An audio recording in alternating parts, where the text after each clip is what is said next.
उत्पादन क्षेत्र में, मैन्युफैक्चरिंग सेक्टर में 19.5 मिलियन लोग अमेरिकन एम्प्लॉयड थे, 19.5 मिलियन। ये 1979 का उनका फिगर था।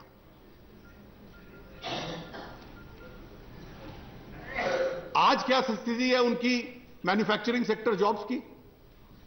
30 साल बाद 2009 में ये 19.5 मिलियन जॉब्स 11.5 हो चुके हैं।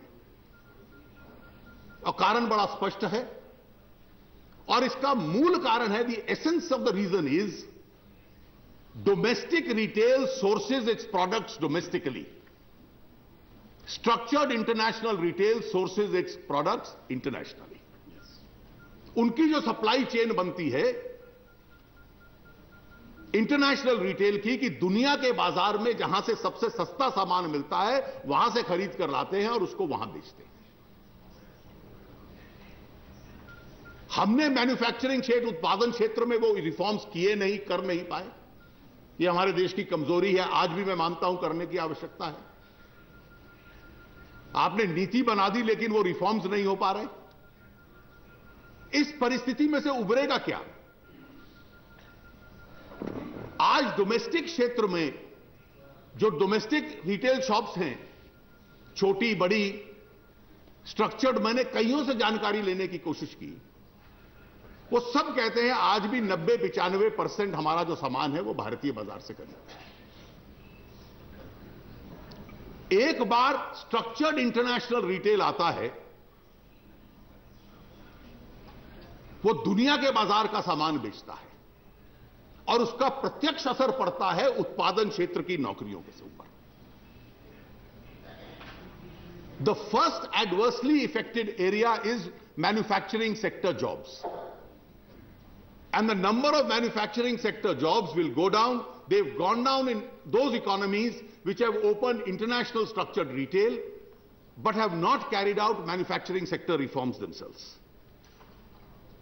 ये पूरे इस विश्व का एक सिद्धांत रहा है और हमें लगता है कि ऐसा नहीं होगा देश में। मैं आपको एक छोटा उदाहरण देता हूं। आप दिल्ली में चलिए, एक बहुत छोटा व्यवसाय है फर्नीचर का। दिल्ली के बाजारों में कीर्तिनगर, पंचकुया रोड आपको फर्नीचर की दुकानें मिलती थी। इस देश का कारपेंटर, इस देश का तरखान हमारी व्यवस्था का एक हिस्सा था। आज उनमें से 70% दुकानों के बाहर लिखा है इंपोर्टेड फर्नीचर। आइकिया के लिए खोल दीजिए हिंदुस्तान का बाजार। इस देश में जो कारपेंटर नाम की, तरखान नाम की एंटिटी है, आपको मिलनी बंद हो जाएगी। आपके जितने होटल्स बन रहे हैं, दरवाजों से लेकर, खिड़कियों से लेकर सोफा तक, सारा फर्नीचर विदेशों का आना आरंभ हो गया और इस देश के अंदर जो उत्पादन होता था फर्नीचर का, वो धीरे धीरे कम होता जा रहा है और इसका प्रत्यक्ष असर पड़ेगा। The direct impact of this is going to be, you implement this policy without manufacturing sector reforms, the first stage is going to be, we'll cease to be a manufacturing nation, we'll become a nation of traders, and it won't stop at that. You'll eventually have stores owned by the Americans, the French and the British selling Chinese products, and India will second round become a nation of sales boys and sales girls. We'll be the consumers, our children will be employed as sales boys and sales girls. The stores will be owned by them. The goods being sold will be Chinese. और इसका पहला असर जो पड़ेगा वो आपके manufacturing sector की नौकरियों के ऊपर पड़ने वाला है। It will collapse your manufacturing sector. अब चाइना का उदाहरण देते हैं। देखिए हम क्यों घबराते हैं। चाइना ने, विश्वास करिए अपनी अर्थव्यवस्था में, चाइना ने भी तो वॉलमार्ट को अनुमति दी 1996 में। चाइना ने दी, लेकिन चाइना के भीतर उनकी लो कॉस्ट मैन्युफैक्चरिंग ऐसी थी कि वॉलमार्ट की साइट पे मैं चाइना का पूरा लेख पढ़ रहा था। 95% of all goods sold in the Walmart stores in China are those manufactured in China. Therefore, Walmart created manufacturing jobs in China, it created retail jobs in China. क्या वो स्थिति हिंदुस्तान के अंदर है कि हमारे यहां मैन्युफैक्चरिंग जॉब्स ओवरनाइट वो क्रिएट कर देंगे और महंगा सामान भारत का बेचेंगे जब सस्ता सामान बाहर से मिल रहा है? वॉलमार्ट ने चाइना को अपना सोर्स हब बनाया और ग्लोबल सेल्स के लिए भी चाइना के अंदर जॉब्स क्रिएट हुई। और इसलिए चाइना का उदाहरण मत लीजिए। चाइना ने मैन्युफैक्चरिंग सेक्टर में, वो लोकतंत्र नहीं है, उनके लिए ज्यादा सरलता से संभव था कुछ सुधार कर पाने, और उन्होंने अपने मैन्युफैक्चरिंग उत्पादन क्षेत्र में वो सुधार पहले कर डाले जो हम नहीं कर पाए। और इसलिए इसका प्रत्यक्ष असर पड़ने वाला है कि सामान कुछ अन्य देशों का होगा। यह तो एक सिद्धांत है कि किसी की देश में उसके मैन्युफैक्चरिंग सेक्टर की क्या स्थिति है, कि क्या लोग कपड़ा, पतलून, पैंट, जूता अपने देश का बना हुआ पहन रहे हैं कि बाहर का। सिंगल ब्रांड जो आप लाए थे उसमें कोई आधा % पॉपुलेशन लेती होगी। But when people start wearing shirts and trousers and shoes manufactured outside your own country, then that's an example of how your own manufacturing sector and your economy is going to collapse. Therefore, to bring such a proposal till you have carried on outside manufacturing sector reforms would be detrimental to the interest of the Indian economy. आपने दूसरा उदाहरण दे दिया और अश्विनी जी ने कहा कि इतनी jobs उन्होंने क्रिएट की। अब ये जो स्ट्रक्चर्ड इंटरनेशनल रिटेल है, ये क्या अतिरिक्त बाजार बनाएगा? Are they going to create additional markets और are they going to displace existing markets? Market का साइज उतना है। जब अर्थव्यवस्था जिस गति के ऊपर प्रगति करेगी, मार्केट का साइज उसके हिसाब से बढ़ेगा। और जब इस प्रकार का रिटेल यहां पर आ जाए जो ढांचागत हो, जिसकी जेब बहुत गहरी हो, घाटा बर्दाश्त करना भी जिसकी क्षमता हो, और लो इंटेंसिव एम्प्लॉयमेंट जिसकी नीति हो। आज वॉलमार्ट का 2 साल पहले तक ग्लोबल टर्नओवर क्या था? आप इसको उदाहरण, इस देश की नौकरियों पर कितना असर पड़ेगा। वॉलमार्ट का टोटल ग्लोबल टर्नओवर था 422 बिलियन, 422 बिलियन। आज के रेट पे इसको आप ट्रांसलेट कीजिए तो ये आता है लगभग 21.5 लाख करोड़ रुपए में। देखिए, तो Walmart is a huge global chain with a 21.5 lakh crore in Indian currency, a global turnover. Hindustan की सारी रिटेल मार्केट जो है वो 10.5 लाख करोड़ की।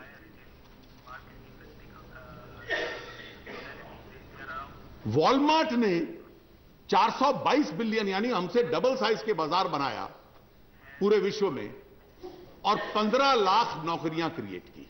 They created 15 lakh jobs. India has created, because of the nature of our employment, well, I'll tell you, if you have any contrarian figures, you can give it, and I'll give you a very interesting I'll give you a very interesting example.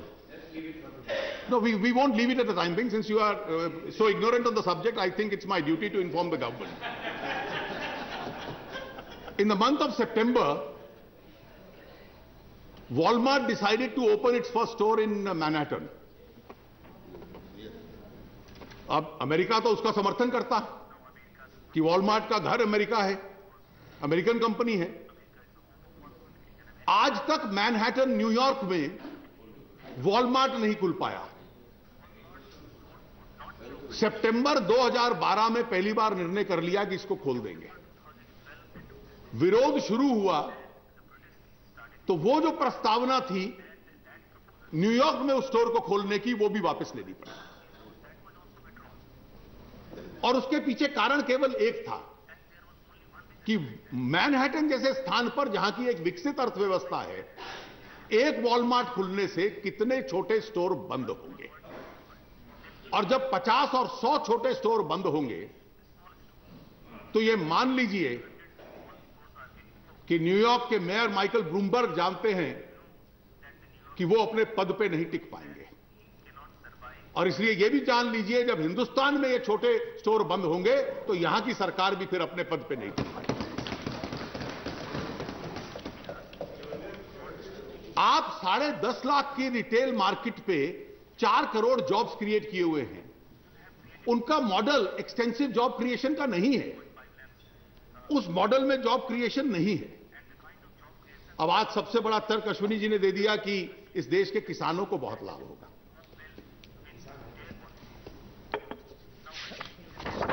मैं केवल 2-3 तर्क इस संबंध में देना चाहूंगा। आपकी सारे तर्क का आधार यह है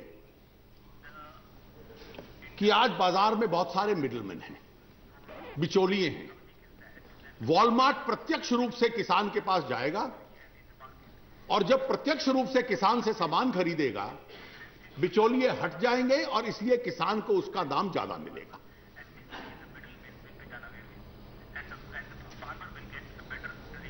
आप अमेरिका और यूरोप के किसान की स्थिति देखिए। वहां तो 20-30 साल से ये लोग हैं। वहां के किसान को तो इन्होंने मालामाल कर दिया होता अभी तक। उनका किसान तो बहुत एफ्लुएंट होता, क्योंकि बड़े बड़े स्टोर वहां हैं, प्रत्यक्ष रूप से किसान से खरीदते हैं, और सारा का सारा पैसा जो बिचौलिए की जेब में जाता था वो बिचौलिए की जेब में न जाकर अब किसान की जेब में जाएगा। यूरोप और अमेरिका अपने किसान को जीवित रखने के लिए $400 बिलियन सालाना सब्सिडी उस किसान को देते हैं। $400 बिलियन सब्सिडी का मतलब आज भारत के रुपए के साथ ट्रांसलेट कर लिया जाए तो 6,000 करोड़ रुपया प्रतिदिन देते हैं यूरोप और अमेरिका अपने किसान को, क्योंकि किसान को बाजार में भाव नहीं मिल रहा। तो क्या हुआ, इन बड़े इंटरनेशनल चेन्स ने किसान की क्या परिस्थिति कर दी कि वहां के वित्त मंत्री में तो इतनी क्षमता थी और उसकी जेब इतनी गहरी थी कि वहां से पैसे निकाल के किसानों में बांट देता।